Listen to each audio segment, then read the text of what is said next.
Autonomous state council माने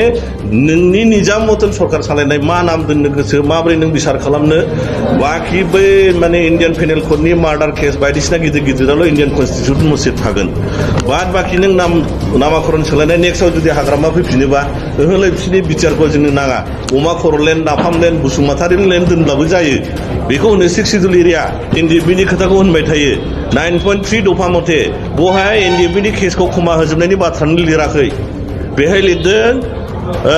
नन hyenas case जायफोर माने घोर अपराधी नङा बेफोरखौल' खमा होनाय जागोन जायफोरना मार्डारनि गोजौ सिरियाल बम ब्लास्ट बायदिसिना खालामनाय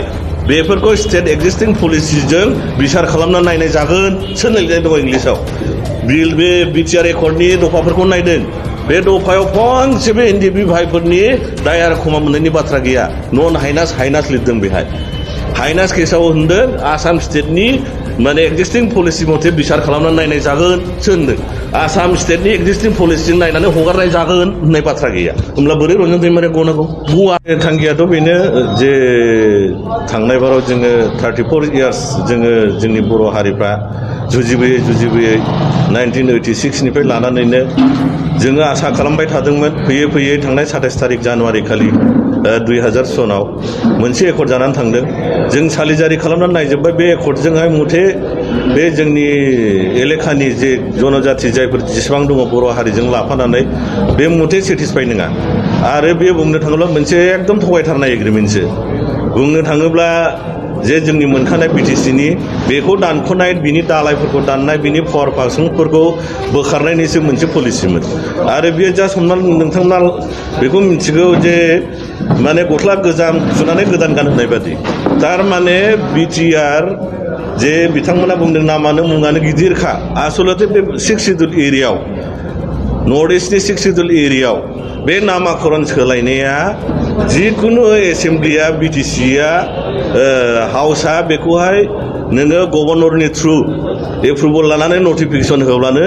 नोंनि बे नामाकरना बिटिसिनि जायगायाव बिटिआर आरो नेक्स्टआव नोङो मा दोननो गोसो जायफोर पावाराव फैयो बेखौ सोलायना लाबाय थानो हायो माने self style government autonomous state council माने नोंनि निजाम मतन सरकार सालायनाय मा नाम दोननो गोसो माबोरै नों बिसार खालामनो बाखि बै माने इन्डियान पेनेल क'डनि मार्डार केस बायदिसिना गिदिर गिदिराल' इन्डियान कनस्टिटिउसन मथे थागोन बाद बाखि नों नामाकरन सोलायनाय नेक्स्टआव जुदि हाग्रामा फैफिनोबा ओहोलै बिसोरनि बिटिआरखौ जोंनो नाङा अमा खर'लेण्ड नाफामलेण्ड बसुमतारी लेण्ड दोनब्लाबो जायो बेखौ होनो 6 सिडुल एरिया अट'नमास काउन्सिलाव अट'नमास स्टेटआव सेल्फ स्टाइलनि गभर्नमेन्टखौनो माने होनो अट'नमास काउन्सिल होननानै बुङो दा बेखौहाय दिल्लीयाव लांफ्लाबाय लांनानै नाना रखम बुंबाय गिदिर मोनबाय प्रमद बर'आ बुंबाय मुङानो बिराद गिदिरथार बे जेबो नङा खिन्थु बिटिसिखौ सोलायनो हाया बे 6 सिडुलाव पार्लामेन्टआव एमेन्डमेन्ट जानानै स्पेसियेल मर्यादा प्राप्त मोननाय जायनि जुनै होनगासिनो जोङो टपिक होजादों थगायजादों आरो दहाय मोनसे खोथा होनदों आङो बाजपेयी बोराया जे एलके एडभानिया मोनसे बर' जाथिफोरखौ अननानै इनक्लुडिं गासै ट्राइबेलफोरखौ 2003 आव लाल बाथि गोनां गोजा EMGMनिफ्राय मोनसे रैखा कवच हाखौबो बायनो हाया फाननो हाया बेबादि मोनसे मिनि स्टेट बादि इउनियन टेरिटरि होनो हायाखैब्लाबो जोंनो होदोंमोन बे हेमन्त बिश्व शर्माया बे जिनिसखौनो मेगन सानानै दंमोन बे बर'फोरनि मिनि स्टेट बादि गावसोरनो प्रप'जाल खालामनो हायो एस्टिमेट खालामनो हायो सेंसन होनो हायो साख्रि होनो हायो बेखौ मारै सिफायनो हानाय जायनि जुनै होनगासिनो दङ जोंखौ थगायबाय प्रमद बर'नि नेतृत्वआव जोंखौ गासैबो थगायबाय खायसेथ' नुवाखै आरो नोंथांमोना एनडिएफबिनि खोथाखौ होनबाय थायो 9.3 दफा मथे बहाय एनडिएफबिनि केसखौ खमा होजोबनायनि बाथ्रानो लिराखै बेहाय लिरदों नन हाइनास केस जायफोर माने घोर अपराधी नङा बेफोरखौल' खमा होनाय जागोन जायफोरना मार्डारनि गोजौ सिरियाल बम ब्लास्ट बायदिसिना खालामनाय बेफोरखौ स्टेट एक्जिस्टिं पलिसिजों बिसार खालामना नायनाय जागोन सोर लिरनाय दङ इंलिसाव जे बिएलटिनि एकर्डआव नोंथांमोना नायनो हागोन हाग्रामानि दङ बहाय जेनेरेल एमनेस्टिनि बाथ्रा लिरदों बेखौनो होनबाय थायो आङो हाग्रामानि बिएलटिनि आन्दलनजों एनडिएफबिनि आन्दलनजों मा पार्थक्य दंमोन दा बिसोरनि सिलाया प्लास्टिकनिमोन ओरैनो सिलाय गुबै गोजा मानसि थैनाया अरिजिनेलमोन आन्दलनाथ' एखे मानसियाथ' थैदों हाग्रामानि टाइमावबो मानो जेनेरेल एमनेस्टि मोनदों जेनेरेल एमनेस्टिया प्रेसिडेन्टनाव थायो प्रत्येक 15 आगस्टआव जेरखम प्रेसिडेन्टआ गावनि पावारखौ बाहायनानै फासि थांनाय दायखौब्लाबो खमा होनो हायो बे पावारखौ बाहायनानै हाग्रामानि 2003नि एकर्डआ गासिबो सिरियाल बम ब्लास्टनिफ्राय लानानै Fakiragram blast Guwahati bomb blast गासिबो खमा मोनजोबदों एनडिपिनाव मानो खालामाखै बेखौलाय बिसोरो भागा रानदों हाइनास नन हाइनास थारमाने रन्जन दैमारिखौ बिसोरो जिबनावबो हगारनो गोसो गैया जेब्लानाखि गुवाहाटीयाव सिरियाल बम ब्लास्ट जादोंमोन बे समाव आसामा होनदों बे घटनाजों जायफोर जड़ित दङ बिसोरखौ जों फर एग्जाम्पल उदाहरननि जुनै साजा होनाय जागोन जायनि जुनैनो रन्जन दैमारिखौ 1 मास बेल मोनखांनायनि उनाव बिथांखौ लानानै थांफिनदों आरो हाइकर्ट माबा जाज खालामनानै नायदों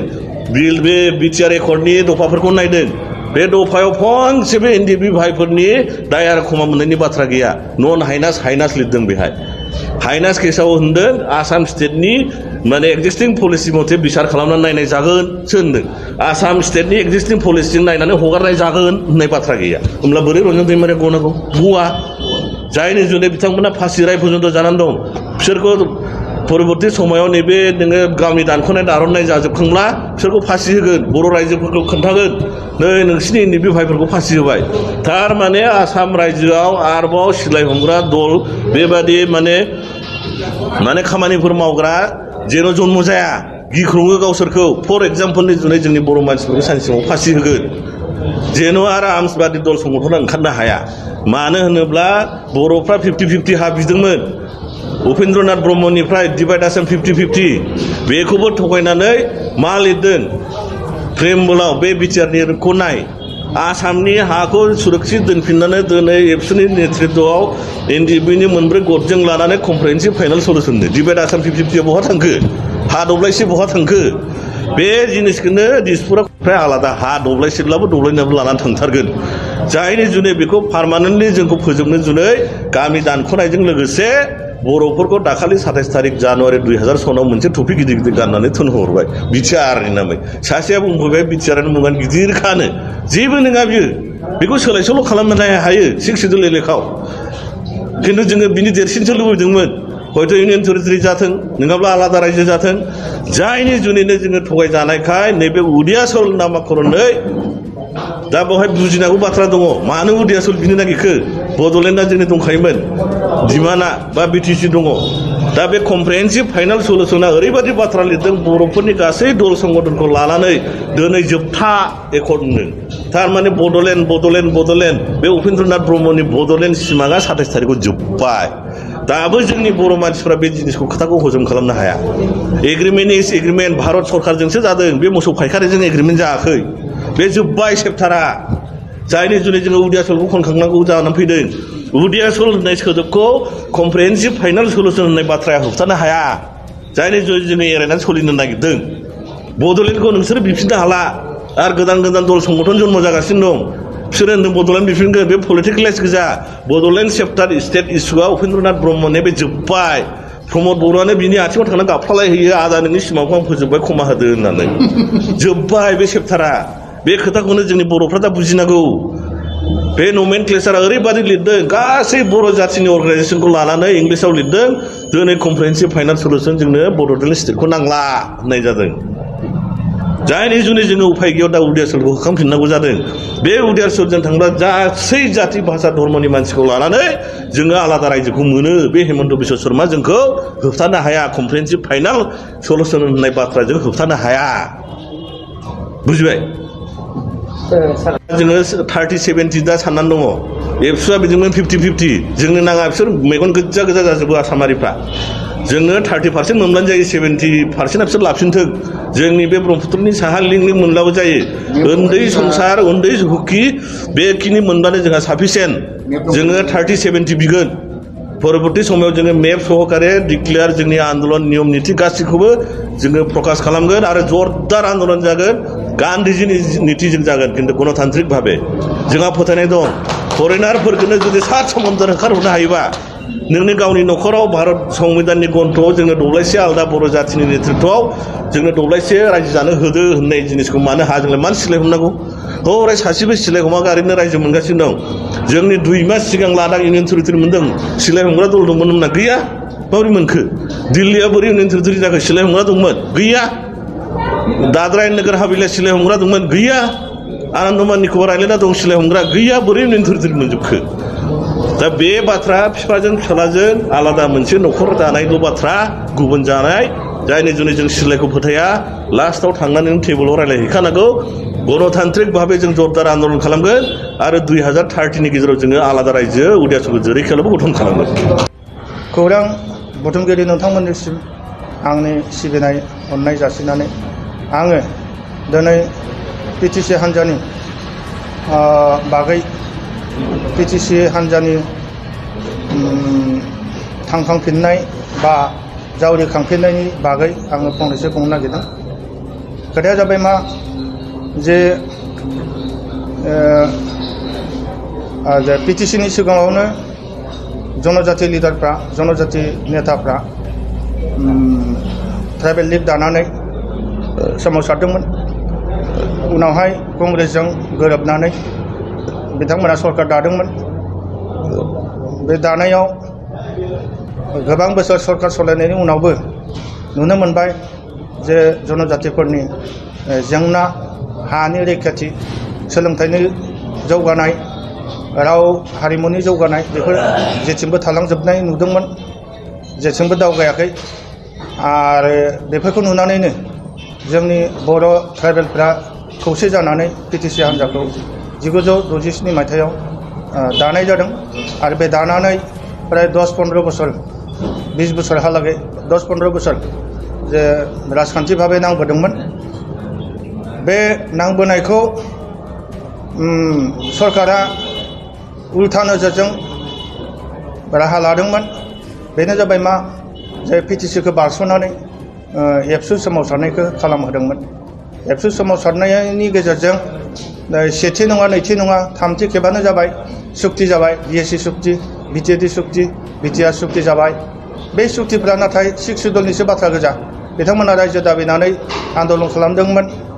हिंसाजोंनो आन्दलन खालामदोंमोन बे हिंसायाव पिटिसि हान्जानिफ्राय गोबां खहा जादों जिउ जोबदों न' खामदों बा सोलोंथाइ थालांजोबदों बेफोर खालामसेयावबो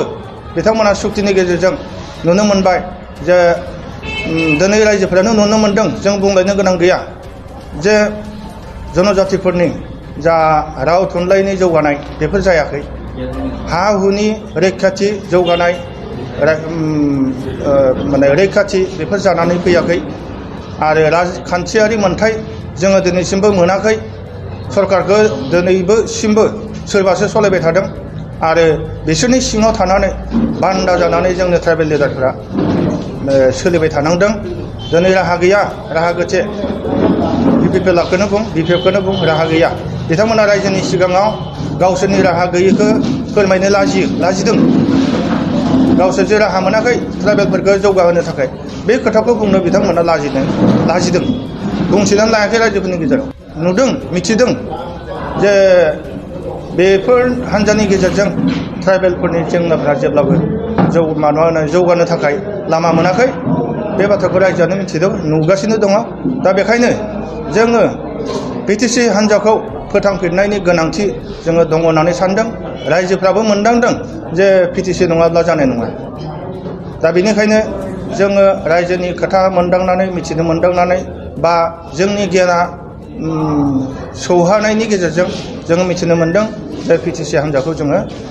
गोख्रों खालामफिननानै फोथांफिननानै गोख्रों खालामनानै जोङो जनजातिफोरनि जेंनाफोरखौ राजखान्थिनि मोन्थायफोरखौ लाबोनो थाखाय जोङो नाजानांगोन बे आसामानो जाथों बे बड'लेण्डआनो जाथों बिटिआरआनो जाथों जोङो गुबुन सेपारेट स्टेटनि खोथाखौनो बुङा मानो बा आसामखौनो बुङा मानो जे जायखिजाया जों ट्राइबेलफोरनि राजखान्थियारि मोन्थाया जानानै फैथारनांगोन आरो बेखौनो जाफुंहोथारनो थाखाय जोङो नाजालांबाय थागोन एसेनोसै गोजोननाय गैया मानो होनबा बेजों ट्राइबेलफोरनि जेंनाया सुस्रांजाया दिनैसिमबो नुगासिनो दङ बिटिआर मोनखांनायनि उनावबो जेथो जेंनानि बाथ्रा सावरायगासिनो दङ बे सिमानि बाथ्राखौनो बुं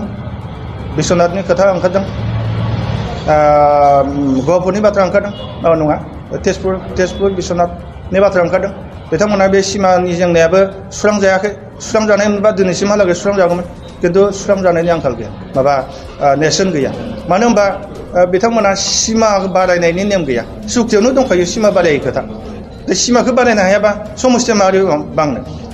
समस्या बांखाया आरो बे खोथाखौ रायजोनि सिगाङाव बुंनो लाजिदों गावसोरनि खंख्लाखौ बुंनो थाखाय रायजोनि सिगाङाव बुंनो थाखाय लाजिनाय मोनदों बेखौ बुंनो हायाखै खिन्थु रायजोफोरखौ गुबुन गुबुन बाथ्रासो बुंबाय थादों बिथांमोना रायजोफोरखौ थगायनो नागिरदों बेखिनियानो जेबो साक्सेस जानो जायाखै नालाय जोंहा बिनि थाखाय एकदम फुल सापर्ट आरो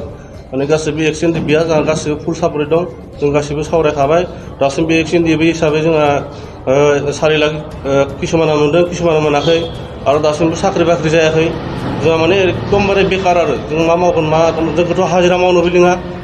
बिथांमोना हाजिरा मावनोबो रोंखाया जों थांगोनबाबो माने जायबा मावग्रा बिसोरनो थारमाने जोंखौ हाजिरा मावनोबो लिंखाया आरो ओंखायनो जों दिनै साख्रिनि थाखायबो जोंहा एख' माबायानो गैया साख्रिफोर मोनोबा जों साख्रिफोराव थांनानै खामानिफोर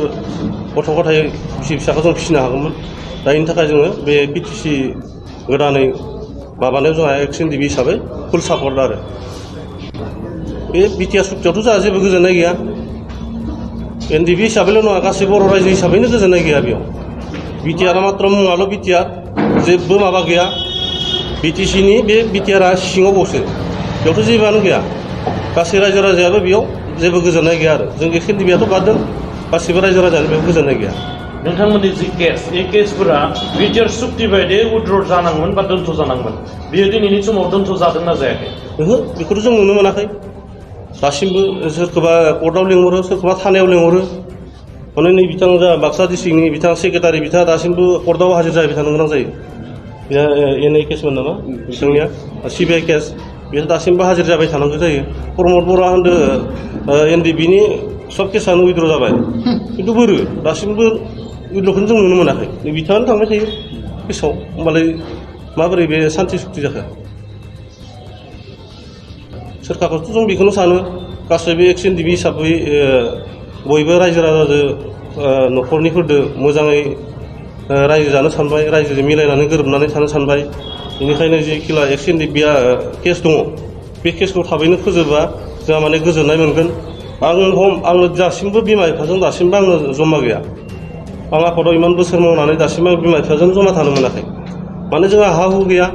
आरो किसुमान एनडिबि हिसाबै सेंग्राफोर सानै साथामसो दंबावो बिथांमोनाबो हा गैया बे केम्पआवनो दासिमबो दं आरो बिथांमोनाबो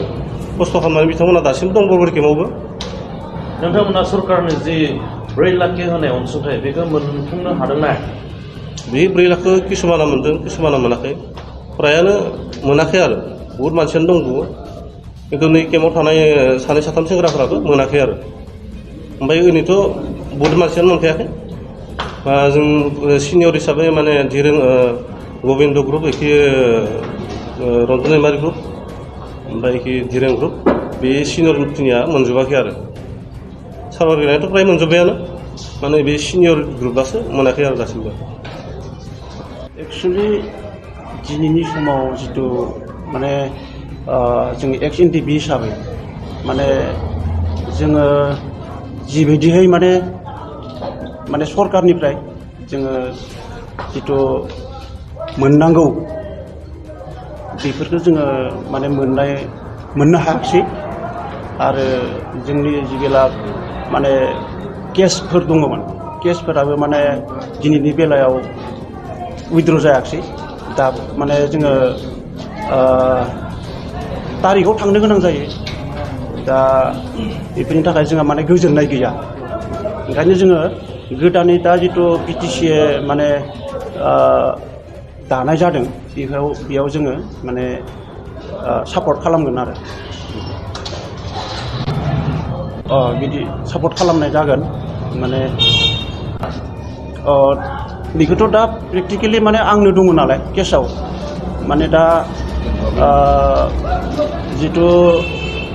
सुक्ति जानायनि उनाव बा सुक्तिजों लोगोसे माने बे केसफोरा गासैबो माने उइथड्र जानांगौमोन खिन्थु आंनो प्रेक्टिकेलि आं दा केसाव दङ जेला माने आं दा तारिखआव थांबाय थानो गोनां जायो माने बिनि थाखाय गोबां प्रब्लेम जायो जेनेबा नोङो थाखा फैसानि थाबाय फारसेथिं नोङो माने बिदिनो माने गोबां माने प्रब्लेम दङ आरो गोग्गो आदार जाग्रा सुबुंफोरनिसिम मोनसे गोजोनथाव खौरां उदालगुरि जिल्लानि सिङाव थानाय मावरिया गामियाव मनाटिसा गावसुंथा हान्जानि सोद्रोमा हांमा ब्रह्म बिथाङा आसाम स्टेट रुरेल लाइभलिहुड मिशननि गेजेरजों खानस्रि हासार आरो गोबोर हासारजों दिहुनजानाय अर्गेनिक मैगं थाइगंनि गला बेखेवनाय जाबाय। गोग्गो मैगं थाइगं जाग्रा गोसो गुदुं बायग्रा सुबुंफोरा गाहायाव होनाय जानबुं नम्बराव जगाजग खालामनो हागोन। जानबुं नम्बरा जाबाय 8011748256 जानबुं नं 8011748256